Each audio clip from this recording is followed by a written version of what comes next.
Hey everyone, welcome back to my channel. Thank you as always for tuning in. I know I've been doing a lot of running content recently, but it kind of came to me that I'd never actually explained my running journey or my running history or anything like that in much form at all on YouTube. I actually did a blog post back in early 2019 about like my history of running, but so much has happened since then that I feel like I need to share everything with a little bit more of a timeline, because quite frankly, like, running has existed in my life for a long time, but I would not say that I was like a runner up until maybe like 18 months ago.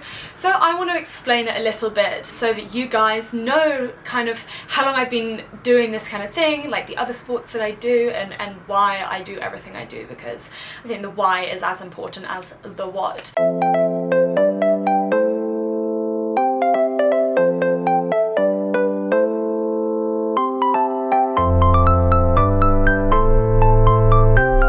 My running story begins like back in 2005 when I was at prep school, and I was, oh my god, I loved sports day. And sports day was obviously never anything that anyone trained for. You know, you're kind of like 8, 9, 10 years old for a lot of it, and you just kind of get thrust into this whole scenario where you're told like you are doing these races, and you kind of find out over a few years of sports day and pushy parents like what you're good at and what you're definitely not good at. And I loved things like the 100 meters, I loved hurdles, I loved long jump I was particularly good at. So this when I was younger, I kind of grew really early on, like I hit puberty like kind of early, and I grew and I was taller than everyone else up until about the age of 13, where I just like stopped growing and everyone else just kept going. So I was good at these ones where you needed like long legs, because I wasn't tall, but I was kind of taller than everyone else, and I was good at the kind of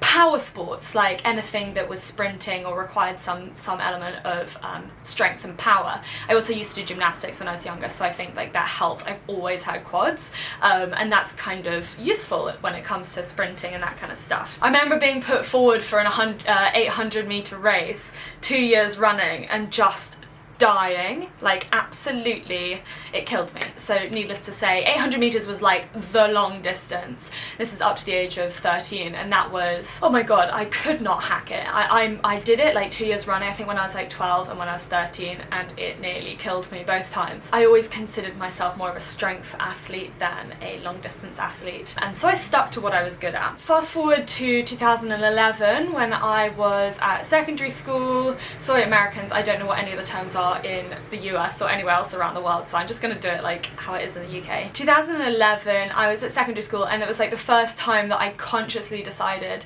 that I wanted to be a runner. I say it like this because I think anyone who runs is a runner, but in my head I had this idea of runners as people who had incredible willpower, they were tall, they were leggy, they were kind of like the cool kids, and they had this skill where they could explore the outdoors like 3 times as fast as I could, and I was jealous, so I wanted to be able to do that. So I would send myself out on runs and just be like, I want to do this loop. Had no idea about distances, had no idea about speeds, pacing yourself, like nothing.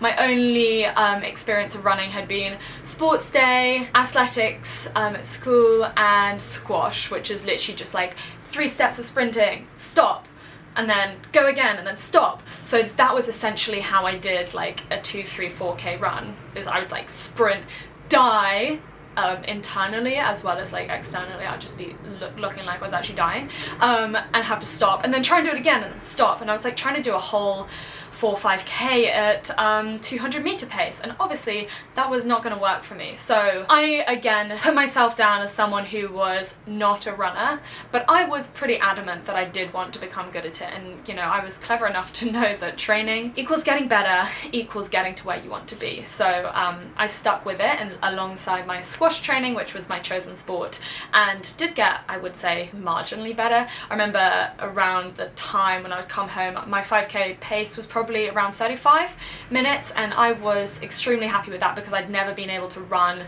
5k without stopping before. So that was like a major first step for me was being able to just run 5k continuously. So I guess I kind of did my very unorthodox version of a couch to 5k. So in 2014 I moved to Paris for 4 months. I was working as une jeune fille au pair out there and I tried to run when I was out there because like joining a gym was super expensive and I was on a very, very limited budget. So I lived in this little box called, I think they call it like a chambre de bonne. It was about this big and I had to keep my shoes in the shower and then I had to like shower at my friend's house. It was all a bit rogue, but I would try and run around there, and I actually developed exercise-induced asthma through that, which was pretty bad. I would make it maybe like 1.5k into a run before coughing up my guts and like wheezing big time because the pollution levels during the time that I was there, like the full 4 months, was so horrendous that basically it was just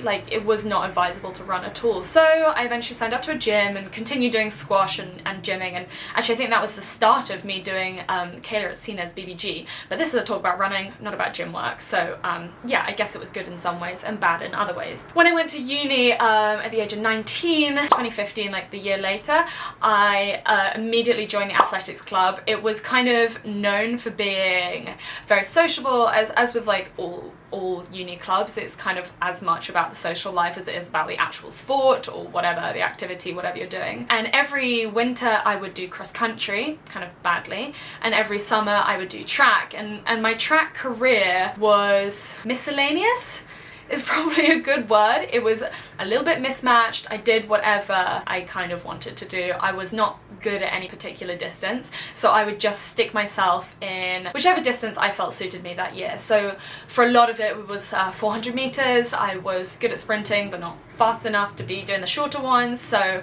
400 meters, and then near the end I started doing 1500. But unfortunately at the end of what I think was my first year of uni, during my track season, I was given some really bad advice. I developed IT band syndrome, and that was the birth of all my problems when it comes to running. I was basically told, you can run on this and it will never cause any permanent damage. And I was like, okay, fine, well I can handle the pain, so let me just keep going.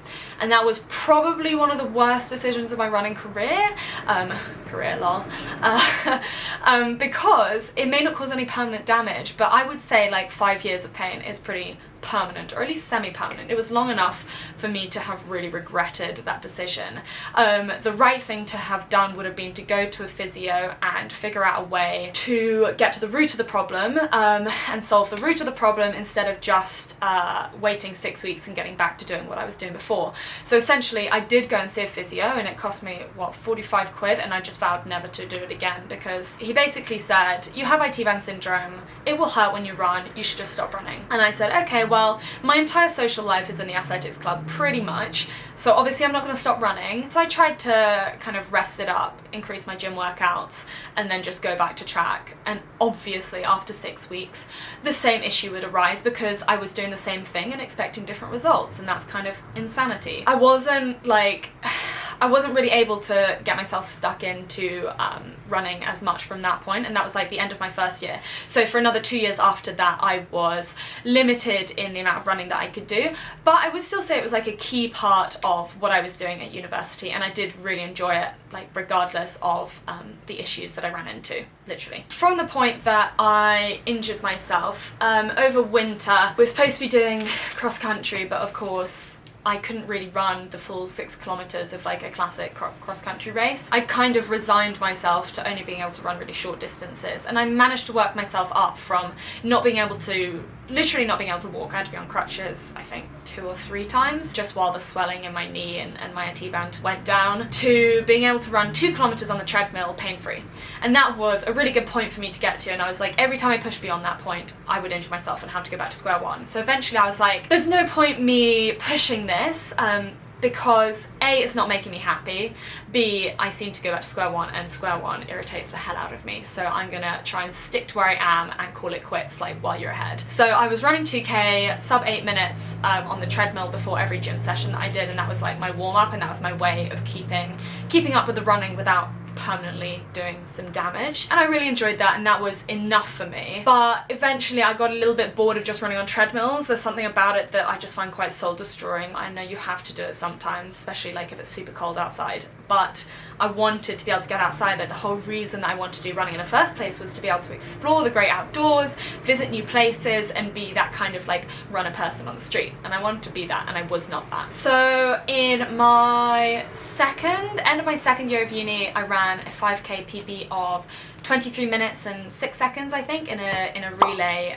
Hyde Park Relays is what it's called, and I loved it. I did have some pain on it, like I'd just been doing the 2Ks up to that point, so I hadn't really like trained for that specifically, but I actually think that probably running 2Ks is probably quite good 5k training, and I found that whole day so fun. So that was my in to the rest of like long distance running, and at that point I definitely included anything over sort of 4 or 5k as long distance, and it definitely felt like it to me. When it got towards the end of my time at university, I'd taken up boxing in London, and that was what gave me the buzz that sprinting had previously given me and squash had previously given me. I've always felt the need to have some sort of exercise that is mentally stimulating for me, and boxing was like my replacement drug basically, compared to from all the other previous sports that I'd been doing. And with boxing, it allowed me to keep kind of super fit without having to do these long runs that I was kind of previously trying to do, but I kept up my running alongside that in bits and bobs, and I discovered that running on trails and running on grass actually didn't hurt me nearly as much as running on road did. And that was like, that's probably one of the biggest revelations of the whole time that I've been running, is like the impact of the surface actually makes a massive difference, as do your shoes and as does your stride. It wasn't until December of 2018 that I did my first 10k race, which is the longest race I'd ever done. I think I'd done a couple of like 10 or 12k runs at that point on the trails down in Dorset, but I'd never actually done a race of that distance. So it was around then that I was asked to do Tokyo Marathon, that was going to be in March the next year, and I think I was asked or like confirmed at the end of December, and the marathon was on the 3rd of March. So I was like, oh my god, I better do some sort of longer runs, like something longer than 5k, because otherwise I'm totally screwed. So I did Maple Durham 10, and Rhian and I, my boyfriend and I, did pretty well for a trail race and for something that we'd never really done before. I think we came 18th and 19th on the 10k out of like 400 people or something, and granted it's like a family event, so it's not exactly anything impressive, but it kind of made me think, oh, maybe I'm not like as bad as I think I am, and maybe it is something that I'm gonna be able to like build up to, and then I will be able to get better. And that's all I've ever really wanted, is just like to beat my previous times and distances, and times actually aren't even a big thing for me. It's more like being able to do the things I want to do and explore the places I want to explore requires me to be able to run more than 5k. So that's been like my goal. And then running the Maple Durham 10, I was like, oh wow, I actually just did that, and I didn't do terribly, and I didn't feel like I was going to fall apart. I mean, I did a little bit, but you know, who doesn't after a race? After that point, I started my marathon training for Tokyo, and that's kind of like where I started recording all my running on YouTube and on Instagram as well. I would say very much a beginner when I first started my training for it, but generally fit in other areas. So I was still doing boxing, I was still weight training in the gym, I was still doing spinning, like all this kind of stuff. So I was very active, but underexperienced when it comes to racing and long distance runs. My training for Tokyo, I mean, I won't go into it too much because I've done like so many vlogs on it last year, but my training for Tokyo it probably was like one of the things that made me proudest in my entire life, because I thought that I couldn't run 10k, and there I was like doing a 26k on the weekends and actually not killing myself over it. Unfortunately, about 4 or 5 weeks out from the marathon, my IT band went again, and that was soul destroying for me, because I was a bit like, I was so proud of myself for having done all the stuff that I'd done, and then I just felt really let down by my body, because we built up to it very slowly, we'd done it all right, I'd been working with a coach to try and limit the possibility and the opportunity for me getting injured again. But I did expect it to go at some point, and unfortunately I was hoping that either it would go early and we'd have time to recover, or it would go on the day of the marathon and I'd be like, well, I don't have to run for a little bit after this anyway, so it doesn't really matter. So I had to change my training a little bit in the lead up to the marathon, and then I did the marathon, and I was really proud to finish that. Both my IT bands go, it's not just one of them, but one of them will like steadily get more and more painful and then kind of plateau, and I can handle that pain. But the other one just went like that, and that was probably the most excruciating, if not the second most excruciating it's ever been, like at the level where I had to have crutches when I was back at school, just because it can't support any weight and it can't like bend or straighten. So not ideal for running. I was like going along like this, like properly marching the last 2k to the finish line, and we finished it, and that was a highlight. I would say a highlight of my entire life, so that was pretty cool. After that point, obviously I took a lot of time out. I was really pleased with how I did, and I knew that I needed to give my body some time to recover. So I took, I think, 6 weeks just no running, maybe, you know, a 5k here and there. If you look at my Strava, you can probably corroborate this. And then I was asked to do Brighton 10k, which would be my second 10k race, and that was a road one, and it's fairly flat. There's like one steep hill and a couple of other things. And I was like, I don't really want to do a road race, but it was in collaboration with a brand that I really liked, and I was like, actually this is a good way to get back into it, because I feel like a lot of people who run a marathon do often think, oh, like, I've done that now, therefore I can stop. And I'm like, that's the start of it. That's taught you how to train. That's taught you so much about yourself. Like, use that information to move forwards and to become better, or at least be able to enjoy yourself, because you get so good when you marathon train. It's such a shame to just drop it all and lose all of that. So I got back into it, did my 10k, got my 10k PB. My IT band was sore for the whole thing, but like, what you gonna do? It didn't go big time, and I was really pleased with that.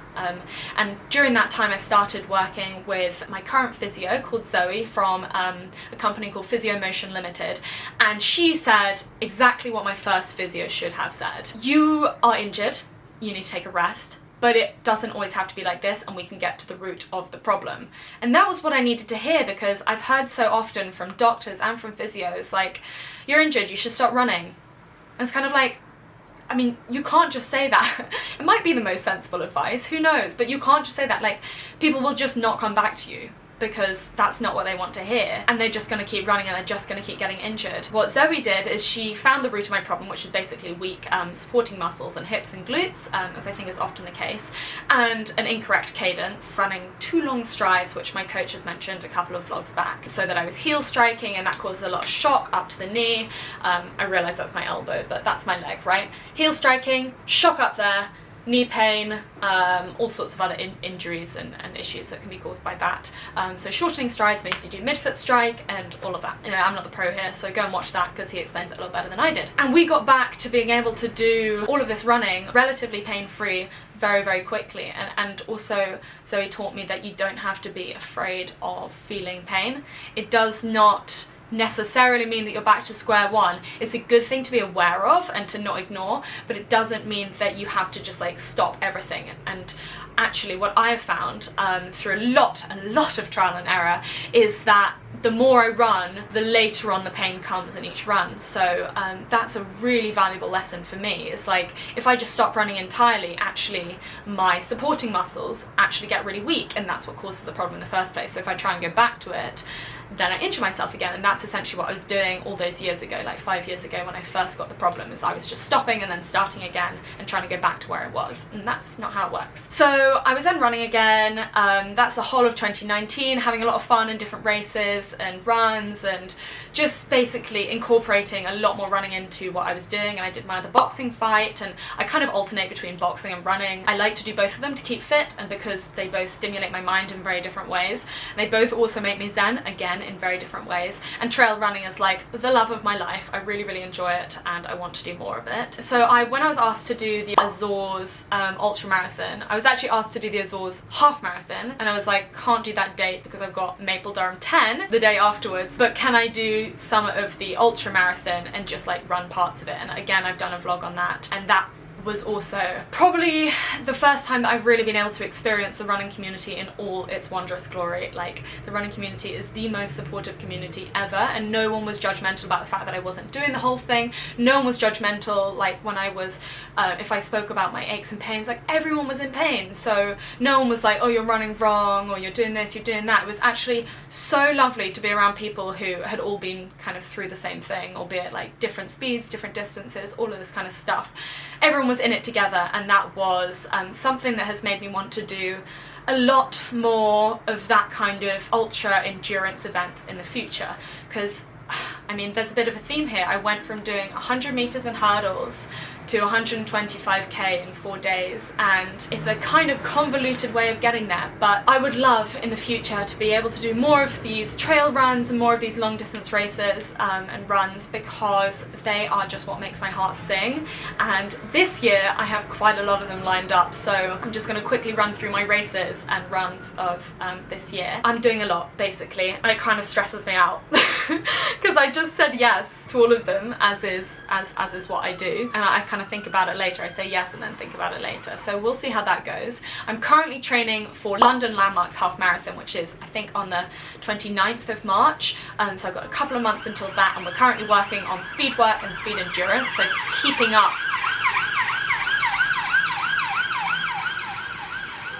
up fast speeds over longer periods of time, as all of my long runs have been pretty slow and all of my short runs have been pretty fast, and we're trying to get like somewhere in between that. In April I've got a 10k, I actually don't know which one yet, maybe Brighton 10k again. It would be nice to go back the year after I first did it, right after Tokyo Marathon, and give it a go and see if I can get that sub 45. It's something that I said in my blog post that I wanted to do last year and never actually did.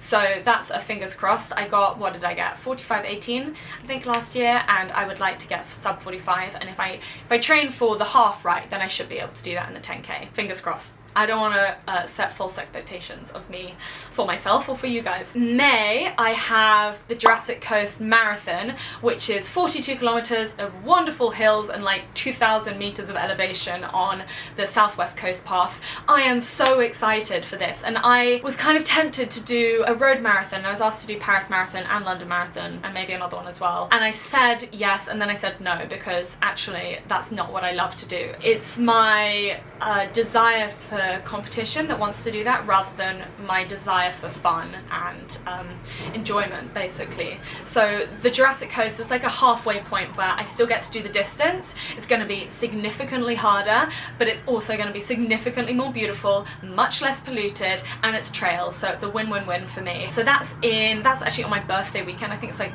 2 days after my birthday in May, 17th of May I think, 16th or 17th. And then in June I'm doing an adventure race which is called Quest Adventure Race, Quest Adventure Series, and I'm doing that in Wales, Quest Wales. That's in Snowdonia National Park, and I did Quest Killarney last year and did pretty well in that, so I would like to be able to actually challenge myself a little bit more, because I did the shortest distance last year. So this year we're either going for I think like 38k or 50k, but it's a mix between running, cycling and kayaking, so it's basically a triathlon without the really unfun bit of swimming, because I know it's in like midsummer, but I'm pretty sure Wales will still be cloudy and potentially quite cold at that point. Yeah, we're going to give that a go, and I'm doing that with my boyfriend as well as the marathon with him, and the next race after that is also with him. Super nice to be able to train with someone, by the way. I did all my stuff last year, all my training basically alone, and I like having a partner for it. It's really fun. So after our adventure race, that's in June, and then July we have the peak of my year of races, and that is Race to the Stones, I think, in the Cotswolds. It's one of the Threshold Sport races. It is an ultra marathon over 2 days. It's 84 kilometers over 2 days. You have the option to do it over 1 day or 2 days, and I would like to do it over 2 days. It's kind of 2 marathons back to back with camping in between. Make a weekend of it. Why not? So that should be fun, if not slightly terrifying. I hear they're well organised, the people are friendly, you just get to chat to people and just eat the whole time. So like, that sounds like my perfect weekend. So I'm really, really looking forward to that, and also bloody nervous, but I'm looking forward to the training for it as much as anything else, and being able to do it with my partner as well, because that's super important to me. So, sorry for the massive ramble. I'm really sorry also that I speak so fast. I hope you can understand everything I'm saying. I also hope you found it really interesting. If you have any questions, please do put them in the box down below. I'm filming on my new camera. What do we think? I'm not going to throw the other one out. I just thought I'd give the video setting on this a little bit of a go, so do let me know. Fairy lights are not new, but you can't actually see them in the background of my other camera, so I thought I'd stick them in. If you have any questions, yeah, put them below. Do please press the thumbs up button if you did enjoy this vlog, and hit subscribe if you've not already done so. There will be lots more running content coming your way, and I can't wait to share it with you all. So thank you so much for watching, and I will see you next time. Bye!